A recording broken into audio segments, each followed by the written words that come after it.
Queen Victoria. Okay? Paminaw lang mo, guys. Guys, paminaw lang mo. Awaha. 25.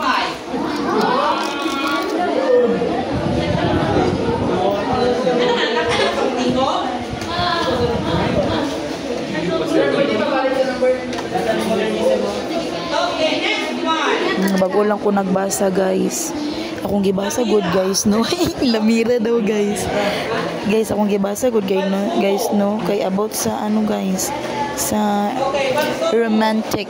Like, ang romantic is kanang involve ang emotion, imagination, love towards that people, person. Yes, that's correct. So, muna siya, guys. So, dili na punta sa modernism, guys. Was a radical shift in literature. Marked by experimentation, fragmentation, and a break from traditional forms. So, muna siya ang modernism in 1901-2000. Muna na siya, guys. We're moving for the 21st century. But as of this moment, we're in 2025. So that's under 2023. So, mo to, guys. Century ang ano, ang ideal is the century. 21st century, charing. So now, dari pa sa modernism. So then, modernism is now we are moving. Especially if they're gonna apply their why? You ask me why? Why? As a working student,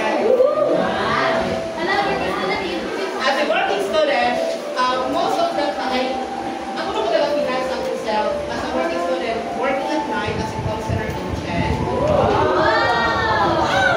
And it's my Wow! Sir, wow! Working student, doon na si Sir Unya. Ano pagid? Protocol agent. We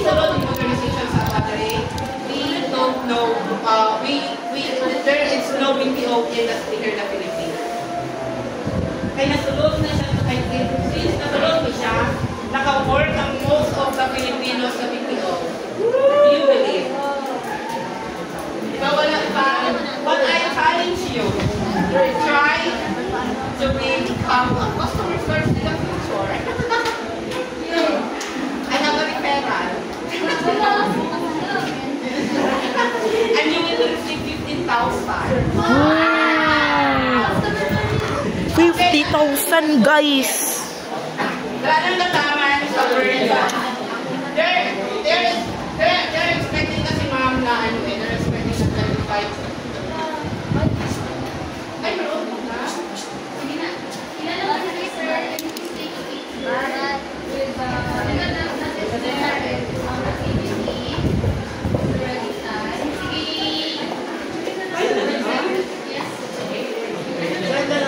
okay, I'll send it to them na lang later, man. And then Time naman di ay, guys. Taas tayo ang amuang time, guys. Like, authors in and literary text in Europe.